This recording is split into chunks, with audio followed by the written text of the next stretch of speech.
welcome back to my channel. This is Dom, and a new sort of occasional series that I'm going to be doing, more for the historical buffs rather than the wargamers. So a little while ago I picked this book up when I was in Shropshire. I go to Shropshire an awful lot, stay in Ludlow, which is a wonderful place if you ever get to go there. And this book I picked up was Castles of the Marches. Now, this is a really geeky book if you're into castles, as I am.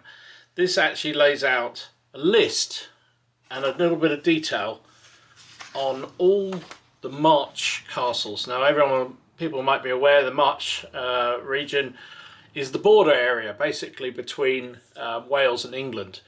It was ruled by the Marcher Lords. They were assigned initially by William Conqueror when he invaded Britain, and he decided that the Welsh were going to be too much trouble to deal with, so he gave huge swathes of the border area to these Marcher Lords who were like little kings in their own rights, had the right to build castles and basically carry out whatever justice they felt necessary in the border regions to keep the dastardly Welsh out. Later on they invaded Wales, and anyway, it's a different story. But this book shows the basics of where all these castles were built, and there's about 120 of them listed in here. Not all of them still exist. Some of them are just little, piles of stone. Some of them not even that. Some of them have been changed from their original castle design into something more grand. But I thought it's a fun project for me and Mrs. Boots to go and visit every single one of them in this book. And actually we found a few more besides who aren't technically Marcher castles, but also damn good castles.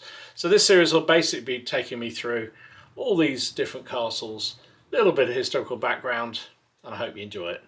If you do, please share, like, subscribe, and all that good stuff. Meanwhile, let's take a look at the castles.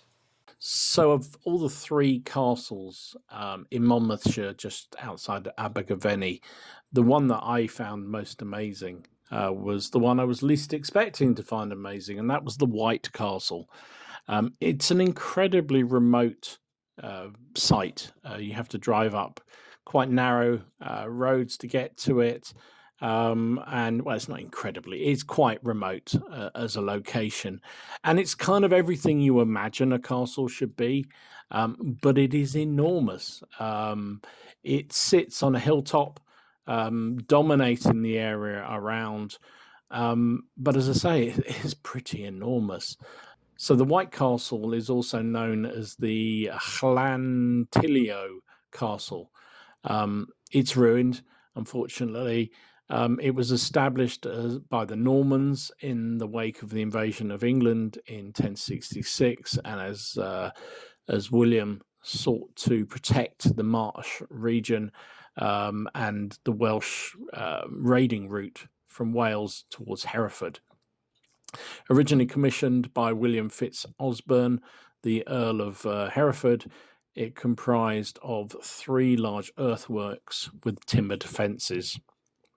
In 1135, there was a major Welsh revolt, and in response, King Stephen brought together the White Castle and its sister fortifications of Grosmont and Skenfrith to form a lordship known as the Three Castles, which continued to play a major role in the region for years to come.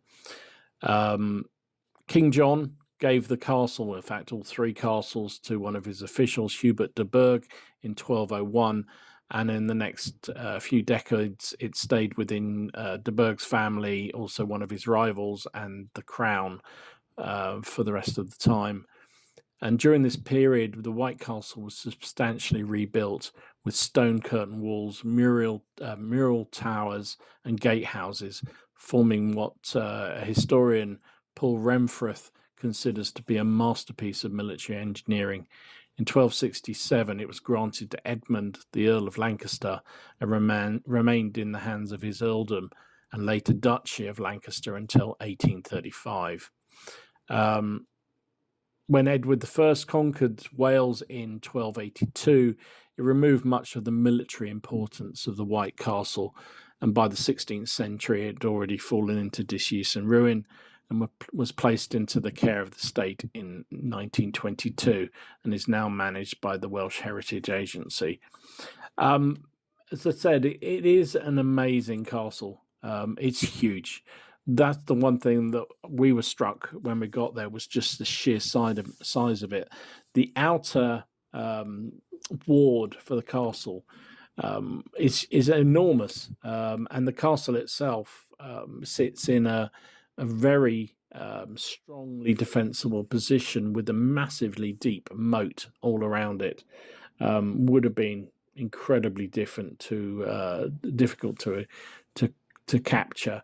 And in fact, reading through the materials, it appears that at one point the garrison was expanded considerably.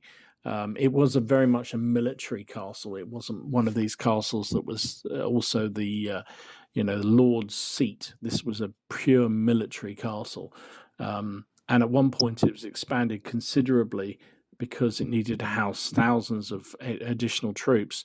And as well as the large outer ward, they believe that there's evidence of another ward that was on the other side of the castle, in the fields just outside on the top of the hill, which would have housed all those additional soldiers beyond the normal garrison for some considerable time until the immediate problem went away. Much of the castle was rebuilt in the 13th century, and they're not entirely sure exactly the timelines here, but it's sort of around about, they think most of the construction was around 1250s and 1260s. They demolished the original keep, put in a new gatehouse and 4 mural towers, and the outer ward was reinforced with a stone wall and gatehouse of its own. They think it may have been during Hubert's tenure, carried out, some dispute about when exactly the timing was on the rebuild, but they think it could have been anything from about 1230s, 1250s, 1260s. Difficult to exactly know. The reason why it's called the White Castle was due to the white rendering applied to the external walls, and that would have been incredibly striking from a distance, sitting as it does on a hill, and dominating the valleys and the hills around it. In 1262, the castle was ready in response to one of the many Welsh uprisings and an attack on Abergavenny in 1262, and commanded by Constable Gilbert Talbot. Grosmont was ordered to be garrisoned by every single man at whatever cost, but the threat passed without incident.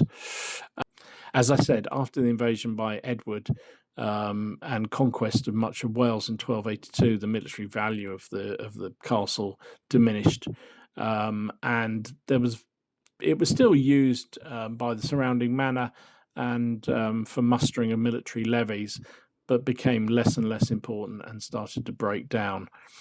In 1825, the 3 castles were sold off to Henry Somerset, Duke of Beaufort, and in 1902, Henry Somerset sold the White Castle to Sir Henry Mather Jackson, and he apparently tried to improve it,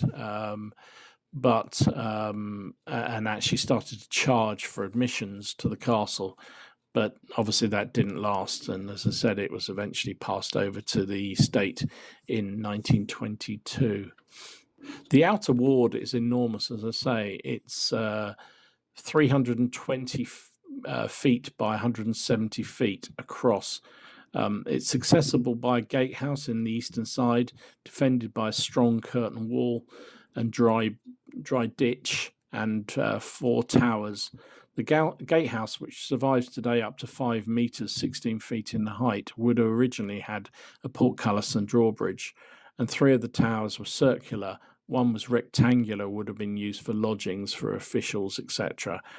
Probably would have been a number of buildings within the ward, of which some trace exists. The inner ward is approximately 150 feet by 110 feet across, which is 46 meters by 34 meters, and protected by very deep riveted water-filled moat dug out of the rock. Would have been a huge construction. The curtain wall has 4 circular 4-story towers and a gatehouse, with domestic buildings reaching around the insides of the defences. The 4-story gatehouse is flanked by 2 circular towers, and probably would have had originally a portcullis and drawbridge, and would have originally been used by the castle's constable or steward. Stretching eastward from the gatehouse are the castle's hall, the constable's living quarters, and the chapel partly contained in one of the towers, and the remains of the earlier keep, service buildings and kitchen block. Only the foundations of many of the buildings inside the inner ward exist now.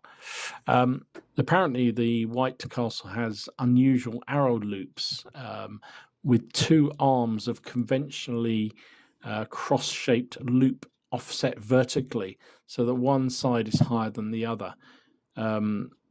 Historians are, as they do, unsure of and argue about how effective this design was.